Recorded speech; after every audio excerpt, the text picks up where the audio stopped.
I now hand over the meeting to the moderator to conduct the discussion. Thank you, Excellency, Mr. President. Excellencies and distinguished guests, all protocol observed. Excellences, distingués invités, tout protocole respecté, bon après-midi.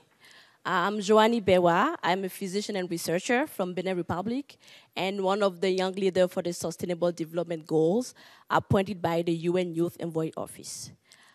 Today, I am thrilled. I have the privilege to moderate this conversation on the Global Sustainable Development Report as part of the SDG Summit with the independent group of scientists which were appointed by the UN Secretary General.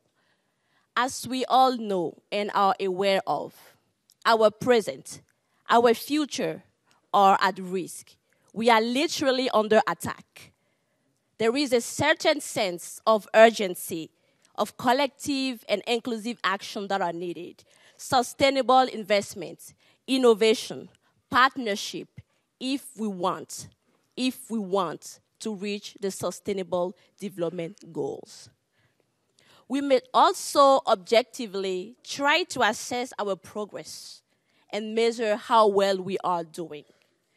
The recently released report titled "The Future is Now: Science for Achieving Sustainable Development" is actually an evidence-based and action-oriented report which highlights the vital, capital, and important role of science for ending hunger, tackling climate change, reducing inequalities, but also accelerating progress across the Sustainable Development Goals.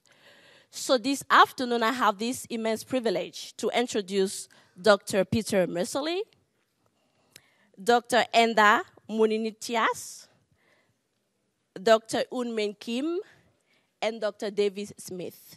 So those are the members representing the group of scientists appointed by the UN Secretary General to tell us pretty much how well we are doing in advancing toward the Sustainable Development Goals. We have 15 minutes. That is why it's called a fireside chat. And we will try to make it as interactive and as objective as possible. So Dr. Messerli, my first question is coming toward you. As you know, the report highlights 6 entry points and 4 levers.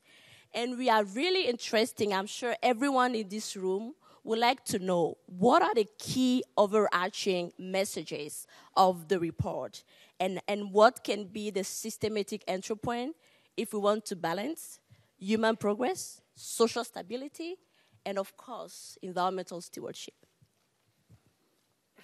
Excellencies, ladies and gentlemen, thank you very much. It's a huge pleasure for our group to submit the first quadrennial Global Sustainable Development Report to the General Assembly. Indeed, our report has 3 overarching messages, which I would like to highlight. The first message is actually in the title itself. The future is now. Our group has brought together different strands of science to assess the current state of development. And we observe an Earth system which is on an alarming trajectory. It approaches tipping points that may be irreversible or even unmanageable. And we may ask, has it become easier to imagine the end of humanity than changing our systems?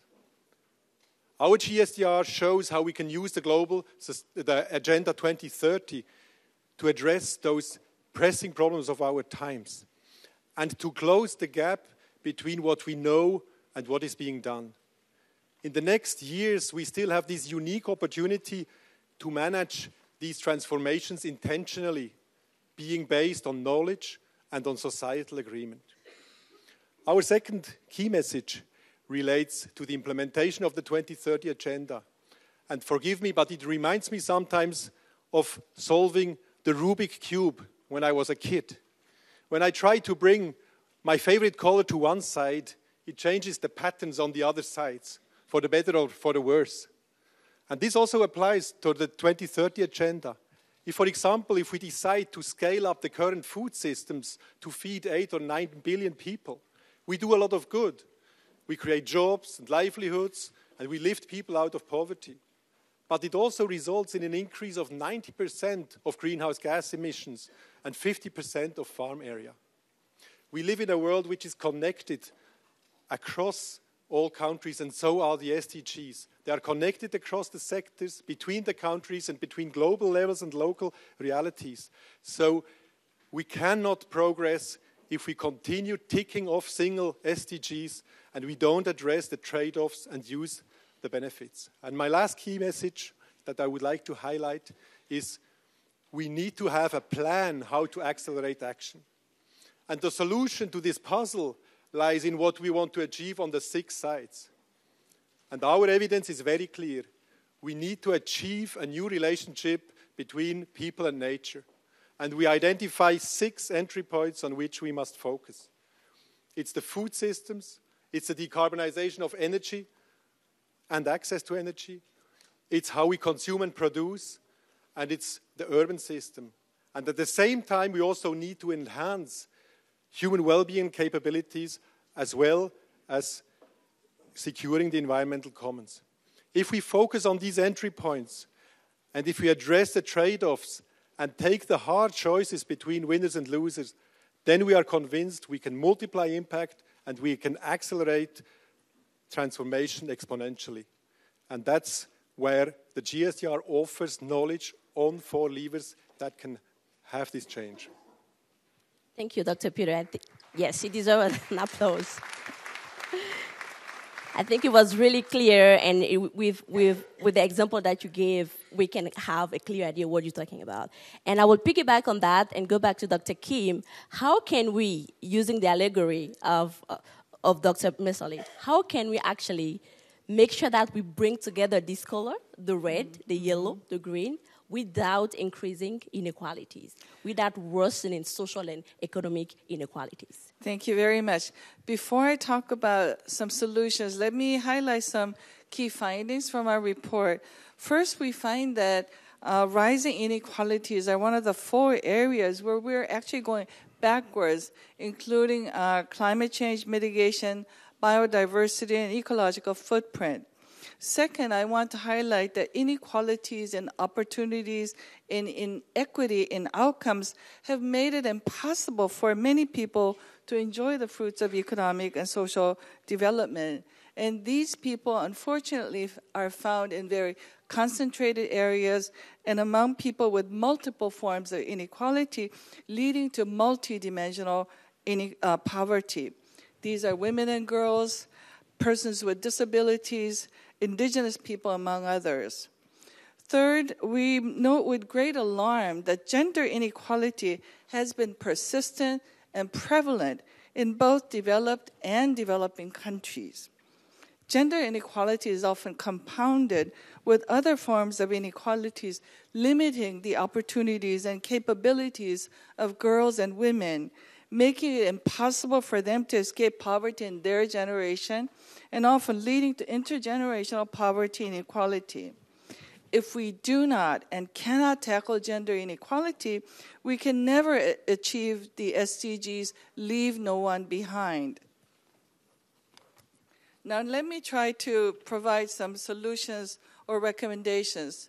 For gender inequality and other forms of inequality, we should eliminate deprivations and build resilience through education, enrollment in science, technology, and engineering and mathematics, or the STEM fields, especially with regards to gender equality. We should also support women's groups, NGOs, unions, and other community-based organizations to help transform multiple forms of inequalities to a more just and equitable societies. Finally, we noted that there's a great divide in research and development funding in the global north vis-a-vis the global south, which is limiting the possibility for developing countries to generate the data and evidence necessary to improve their countries.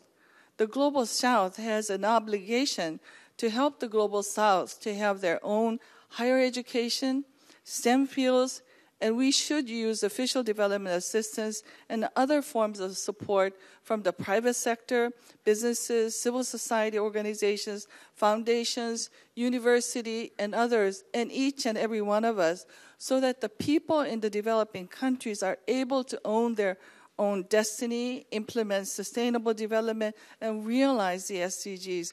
We must all work together to remove inequalities and opportunities in inequity and outcomes so that we leave no one behind by 2030.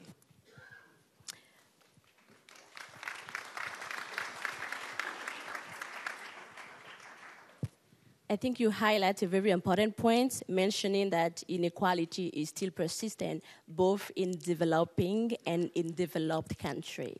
And that whole concept of intergenerational poverty and inequality, I think is really interesting to look at that. But how can we prioritize all of the recommendations and suggestions that you just made? And I'm turning right now to Dr. Smith. I was playing with the report a couple of days ago, and I've noticed that the term prioritize are used at least 17 times. Exactly, prioritize used 17 times. So how can we prioritize investments and customize solutions so that countries can reach one, the other, or all the 17 SDGs? I think the most important thing is to do what Peter reminded us at the beginning, and that is, in the past, where we've pursued the most important goal to our country, we have forgotten that by pursuing a single goal, we sometimes end up with trade-offs, and it compromises our ability to reach the other goals. So we must use the entry points. If we think, for example, that economics is the most important thing in our country, don't just pursue goal 8. Look at all the entry points under economics and just and fair economics and work through all of those. But we also have to pursue what we call the levers. And here we have science, action, governance, and economics. Science and technology, the ability to be able to do things differently and hopefully with less of an environmental impact, whether it be a carbon footprint or any other kind of environmental impact. Individual action and collective action, things that people can do in their daily lives, but also working with organizations, with companies, with governments to be able to build up those actions so that they actually account and build up the actions together.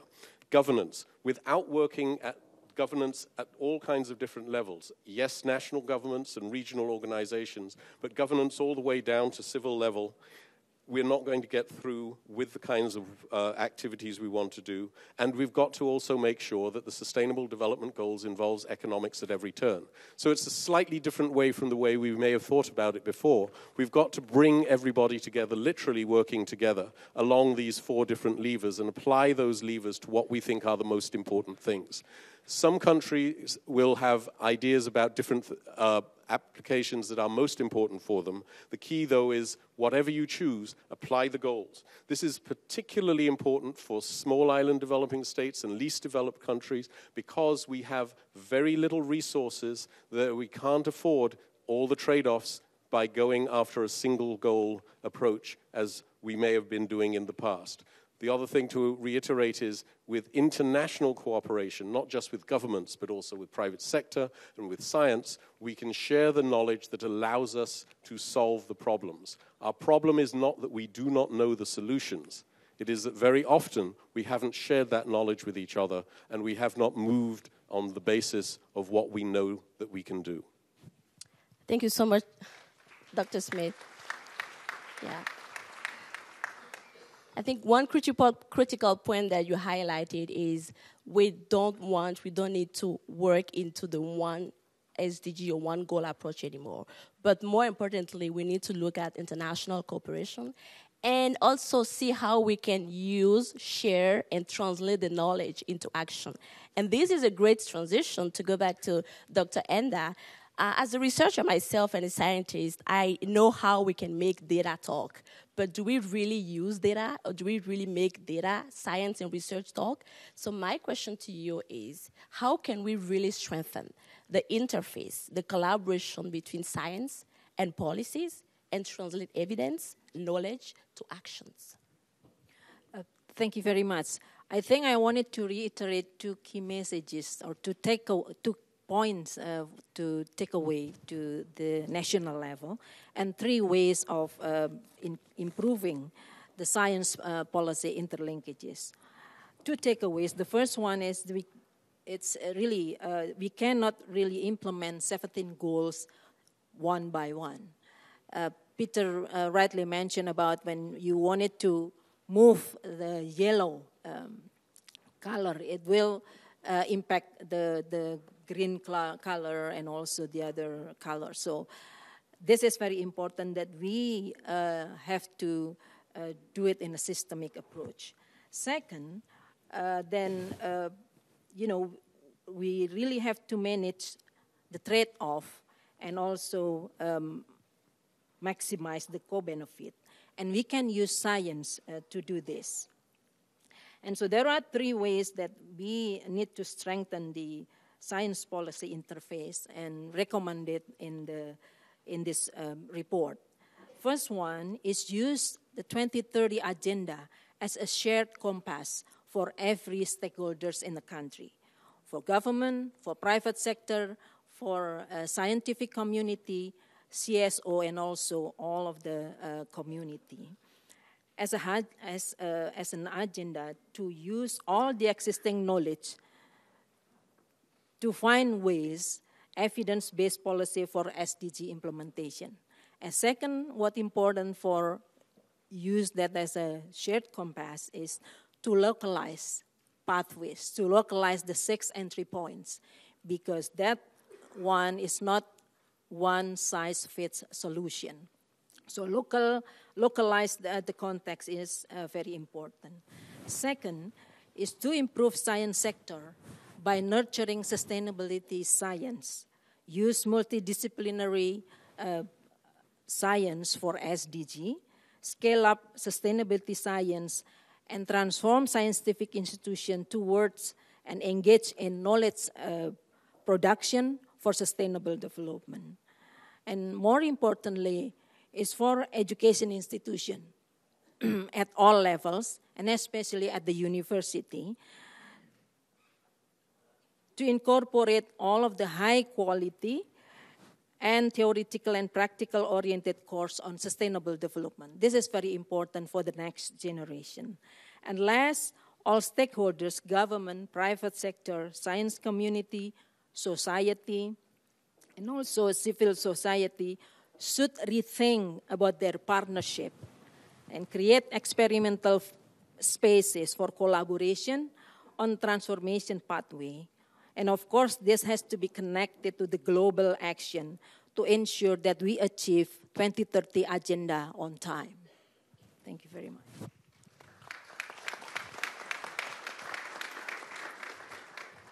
So if we want to reach the SDGs on time, what are the key takeaway, the key recommendations from this report?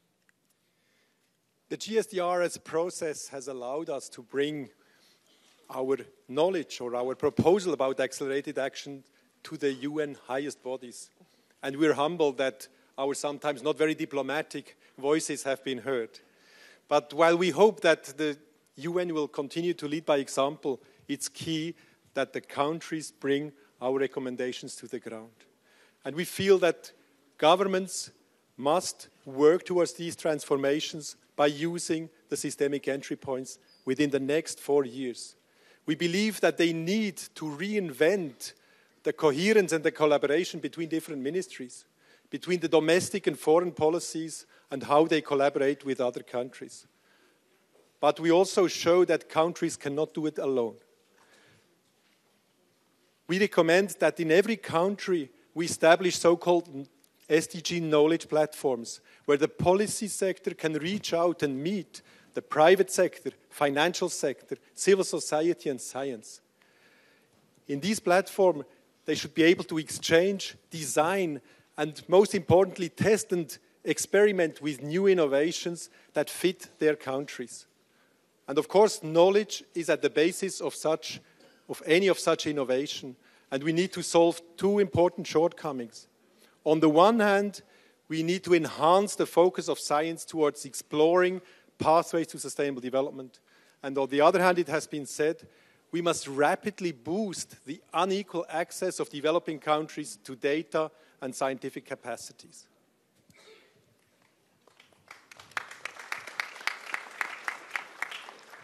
I think this is really straight to the point. We are literally coming to the end of this conversation, but allow me to very quickly, in a few sentences, highlight some remarks. The first thing that I would like to highlight from this conversation is that the scientists suggest and recommend the UN, member states, all parties and stakeholders to lead by example and show the way. The second one, there is no planet B, as you know. We don't have any plan B. So if we don't want to see 2030, the same issues that we are talking about in 90s or earlier, it is now and urgently that we need to act. Some key messages or key words were around inequalities, reducing inequalities, prioritizing smart and sustainable investment, ensuring that science, policies, private sector are around the table and that no one is left behind. I would like to thank you so much, all of you, for the contribution to this panel conversation, and all the other experts and distinguished guests in this room who are listening to us. And we really hope that you will bring the key takeaways, the outcome, but also a couple of copies of this report back to your home country, back to your institution, because localization of the SDGs are the key. Thank you so much.